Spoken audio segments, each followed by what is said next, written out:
بسم اللہ الرحمن الرحیم۔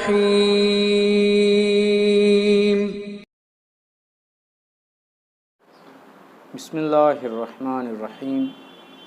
الحمد للہ رب العالمین، الصلاۃ والسلام علی محمد وآلہ الطیبین الطاہرین، اللہم صلی علی محمد وآل محمد۔ ناظرین اکرام، السلام علیکم ورحمۃ اللہ وبرکاتہ۔ ناظرین اکرام، کل جو ہم نے گفتگو کی تھی وہ سورہ معوذتین کا تعارف کرایا کہ سورہ معوذتین کیوں کہتے ہیں اور استعاذہ کسے کہا جاتا ہے، اعوذ کے کیا معنی ہے۔ آج انشاءاللہ آپ حضرات کی خدمات عالیہ میں سورہ فلق کی مختصر سی وضاحت پیش کرنے کی کوشش کرتا ہوں۔ آغاز ہوتا ہے بسم اللہ الرحمن الرحیم، قل اعوذ برب الفلق، کہ میں پناہ میں آتا ہوں یا پناہ چاہتا ہوں، کس سے؟ برب الفلق، صبح کے پروردگار سے، صبح کے پالنے والے سے۔ یہ فلق کیا ہے؟ فلق اسے کہتے ہیں کہ جب صبح نمودار ہو اور صبح کی روشنی پھوٹتی ہے تو اسے فلق کہا جاتا ہے۔ یہ حالانکہ پروردگار تو کل کائنات کا ہے، کل کائنات کا پالنے والا، الحمدللہ رب العالمین، لیکن یہاں پر جو جملہ ہے قل اعوذ برب الفلق، کہ صبح کے پروردگار کی پناہ چاہتا ہوں، اس کا مطلب کیا ہے؟ چونکہ اکثر و بیشتر ہوتا یہ ہے، ممکن ہے کہ اس سے مراد یہ ہو کہ چونکہ جتنی سازشیں کی جاتی ہیں، جتنے پروپگنڈے کیے جاتے ہیں، جتنے پلاننگ کی جاتی ہیں، وہ رات میں کی جاتی ہیں۔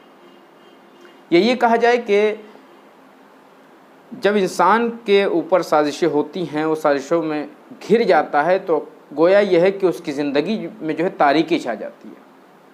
تو پروردگار یہ کہنا چاہتا ہے کہ قل اعوذ برب الفلق، کہ میرے حبیب کہہ دو کہ میں اس کی پناہ چاہتا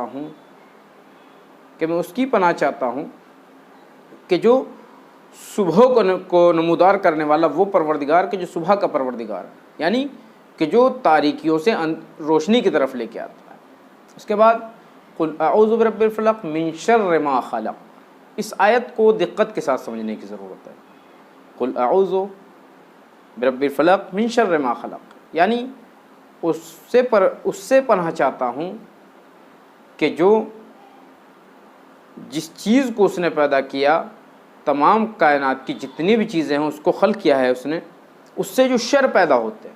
عام طور پر ترجمہ جو ظاہری جب ہم پڑھتے ہیں تو اس میں لکھا ہوتا ہے کہ اس سے پناہ چاہتا ہوں کہ جو خلق کیا، جو اس نے خلق کیا اس کے شر سے، یعنی حالانکہ پروردگار نے جو چیزیں خلق کی ہیں وہ خیر خلق کی ہیں، یہ نہیں کہ پروردگار نے شر خلق کیا، نہیں، جو اس کی اصل بنیاد ہے وہ خیر پہ ہوتی ہے۔ لیکن کبھی کبھی جب تزاحم ہوتا ہے، ٹکراؤ ہوتا ہے، تو وہ خیر بھی بظاہر شر نظر آنے لگتا ہے۔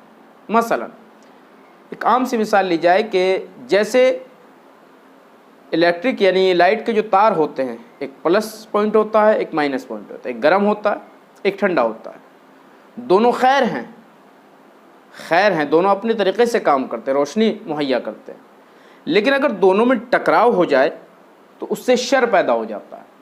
اسی طریقے سے اس آیت کا مفہوم بھی یہی ہے کہ من شر ما خلق، میں اس چیز کے شر سے پناہ چاہتا ہوں کہ جو تو نے خلق کی ہے، یہ نہیں کہ جو شر تو نے خلق کیا اس سے پناہ چاہتا ہوں، نہیں، اس کا مفہوم یہ ہے کہ جو چیز تو نے پیدا کی ہے اس کے شر سے پناہ چاہتا ہوں۔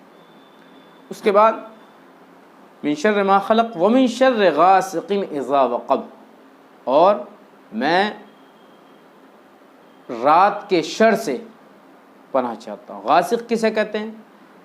جو اندھیری رات ہوتی، سیاہ رات کو غاسق کہتے ہیں۔ اذا وقب، کہ جب وہ چھا جائے، من شر غاسق اذا وقب، اس سے مراد ہوئی جیسا کہ ابھی پہلے بیان کیا کہ جب جتنی سازشیں ہوتی ہیں وہ رات میں ہوتی ہیں، ان کی نہیں مراد، یا یہ کہا جائے کہ جس کے اوپر سازشیں کی جا رہی ہیں، جس کے اوپر یہ چالیں چلی جا رہی ہیں، جس کے لیے پروپگنڈا کیا جا رہا ہے، وہ اس کی زندگی پہ تاریکی چھا جاتی ہے، تو پروردگار کہلوا یہ رہا ہے اپنے حبیب سے کہ یہ کہو کہ جو تاریکیاں